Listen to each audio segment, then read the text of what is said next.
going to ask the chairman to try and get rid of the president so I can hire him as my PR guy, huh? Man, what a presentation. It's worth gold. So when you're out of work, call me up, boss. And Jake, where are you, Jake? Hey, join my team. You're going to be a great evangelist, man. I mean, the guy can do it. Yeah. So I'm taking two of your choicest people right now, huh? The president and a recent graduate. Want to steal them. These people are worth gold. What a blessing to be graduating from this university. Now, I'm nervous. I only have 12 minutes. And earlier I noticed there was a gal who spoke who was Latina. And she spoke perfect English. Afterwards in the back I read she does speak Spanish. But to calm myself down, I told a story I'm going to tell you. Because I noticed that this group here is very serious. They don't laugh too much. They all got doctorates, I think, you know. And this is not racist. It's racial, but not racist. Don't walk out. I know the difference, okay? One Tex-Mex in Texas said to me, Luis, I know two guys who work up in Minneapolis for General Mills. One is black and one is white. It's not racist, okay? So I know the difference. And he said that one day, they were both Christians, and over a coffee break, they started discussing, is God black or white? Which is a reasonable theological problem. I talked to 3 theologians at the door, and they couldn't answer it, so it's a deep one. And so they began, I bet you he's white, I bet you he's black. At lunch, they were at it again. And the white guy said, every picture I've seen, Jesus is white. The black guy goes, that's just a painting. He was born in the Middle East. On the way home, the white guy is driving and they're still arguing. The next morning, he picks up his black colleague for General Mills and they're at it again. I bet you he's black. I bet you he's white. They lost control of the car. They were so angry. They crashed and both of them died. And as they were floating up to heaven, this is not in the Bible, they get to the pearly gates and out comes St. Peter. It's a Catholic story. And St. Peter says, gentlemen, welcome to heaven, what can I do for you? And they said, first off, St. Peter, we want to know, is God black or white? St. Peter said, gentlemen, sit in the heavenly lobby, and in a few minutes you'll find out for yourselves. So they sit on the edge of their seats, waiting for the Lord. They hear the footsteps of the Lord. They jump to their feet. The door opens. The Lord walks in, and he says, buenos dias, señores.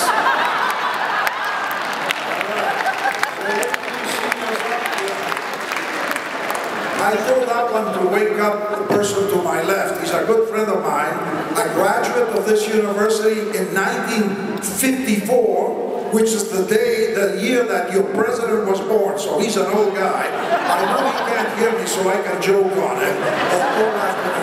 But you know, it is a joyful day today, huh? You're graduating, commencement, it means you're out of here to go and win the world for Christ and make some money and send some gifts to the university, at least 10%, you know. And the happiest people here are the parents and grandparents who paid for your education. They're the ones who are really commencing a new life with more income in their pocket. And so I'm delighted to be able to say Jake got me, 3 things, and he made it so clear, June, whatever. And I won't do that, I'm too old for that. But, you know, you're going out into a very difficult world. Some years ago at a graduation ceremony like this one on the East Coast, Art Buchwald, who was a humorous writer, started off by paraphrasing Charles Dickens, and he said, whether these are the best of times or the worst of times, it's the only time we've got. Pretty good. It should be in the Bible almost, shouldn't it? I mean, it's no use thinking of the good old days or maybe in the future there's going to be something fantastic. It's the only time we've got, and we've got to live with it and live in it for the glory of God. So I have 3 verses for you from the Lord Jesus Christ himself for this graduating class. Verse 12 of John 14, and it's the Lord's own words on the night he was betrayed. I tell you the truth. I said to I love the King James many times, and this one's good. In the King James says, verily, verily, I say unto thee, so much more colorful than I tell you the truth, you know. That's a matter of taste. Anyone who has faith in me will do what I have been doing. He He will do even greater things than these, because I am going to the Father. And I will do whatever you ask in my name, so that the Son may bring glory to the Father. You may ask me for anything in my name, and I will do it. And then he clinches it with this: if you love me, you will obey what I command, and I will ask the Father, and he will give you another counselor to be with you forever, the Spirit of truth. So I want to just point out 3 thoughts from the words of the Lord Jesus Christ. The first one, I'm sure you'll agree, the Lord is saying in his day, dream great dreams and plan great plans, because I am going to the Father. It's an amazing statement, you know. It hit me when I was young, and I never forgot it, and I often share it. That the Lord says, the same things I do, you also can do. But then he adds this phrase, you can even do greater works than I do. And then he tells us why, the secret, because I am going to the Father. In other words, the Holy Spirit will come down and you'll have supernatural power. I think of Luke 24:49, I think, where the Lord Jesus says, just before ascending to heaven, stay in the city until you are clothed with power from on high. Until you are clothed with power from on high. And that's the power of the Holy Spirit. And that power is yours. So the first thing is, the Lord is saying, all right, I want you to dream great dreams, because I'm giving you the power of the Holy Spirit will come upon you. He'll be your counselor, and he'll be with you forever. He will never leave you, he will never forsake you, and it doesn't cost a penny. He's there to counsel you if you want his counsel and his advice.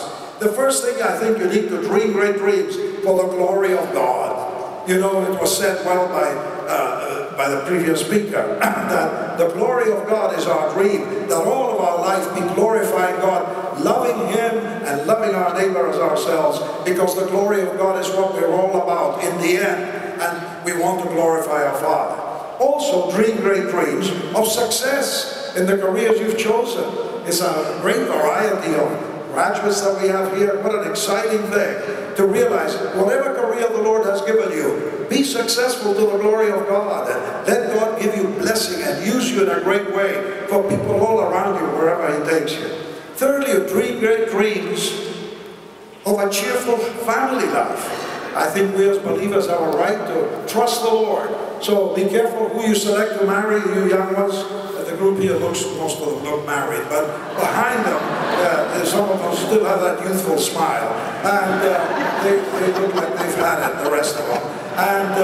But be careful who you choose you're going to marry, but dream great dreams of a cheerful family, of a blessed home that honors God, where the Holy Spirit is at work. And then also dream great dreams of using your career, your sphere of influence, to bless the people with the good news of Jesus Christ. Some of the most fruitful people I've ever met, and I've met a pile of them in 81 years, have been people who work in their career and serve Jesus Christ, and they have an enormous influence for the glory of God. So the Lord says, hey, all that is mine is yours, all my power is yours, the Holy Spirit is upon you. Dream great dreams and plan great plans. After all, you have only 3 choices. You can succeed, you can fail, or you can be a mediocrity, whatever. And you better be successful. The other 2 are not worth it. To be a loser, but to be a mediocre person isn't in the books for a believer. And whatever you do, yesterday I was talking to a fellow who's a millionaire here in town. Nice to talk to millionaires. And the development man, I'm sure, would like to meet him. Actually, he knows him. But his father was a custodian. But he was a champion custodian. He was a success as a custodian.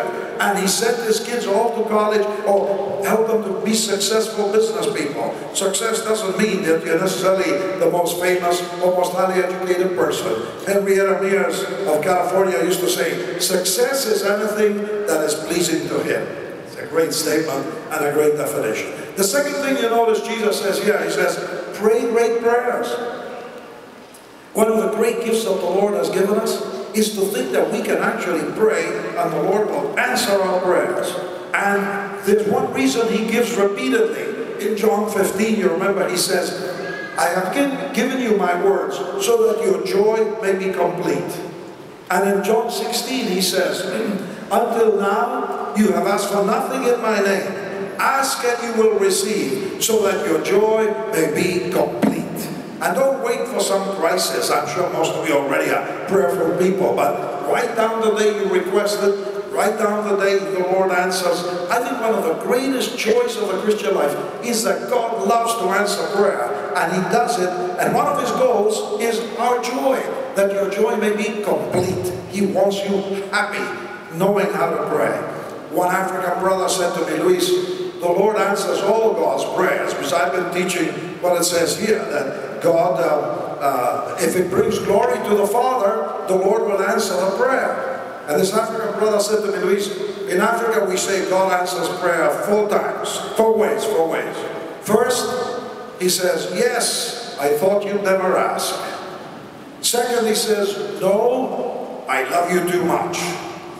Third, he says, yes, and here's more. I like that one. And the fourth one is, yes, but not yet. And I added a 5th one, yes, but differently from what you thought. But the Lord does answer prayer. It brings glory to the Father. And then the last thing you may have noticed when we were reading, he says, really, obey my great commands. Obey my great commands. For he says, if you love me, you will obey what I command. And I thought of 3, but now I got 4 big commands.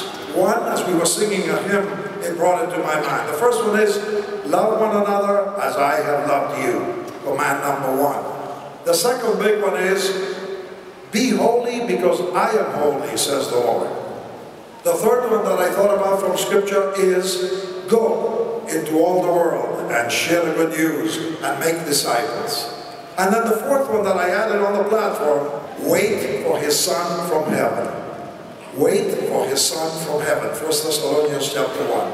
And you know, really, all those things cover your life in the future. But I want to just finish with the angle of holiness. A friend of mine from Southern Cal, a preacher, one day I heard him say, if you think sin is fun, you should try holiness. It's much more fun. And you know, it's true. We often think, well, you know, Moses refused to enjoy the pleasures of sin for a season.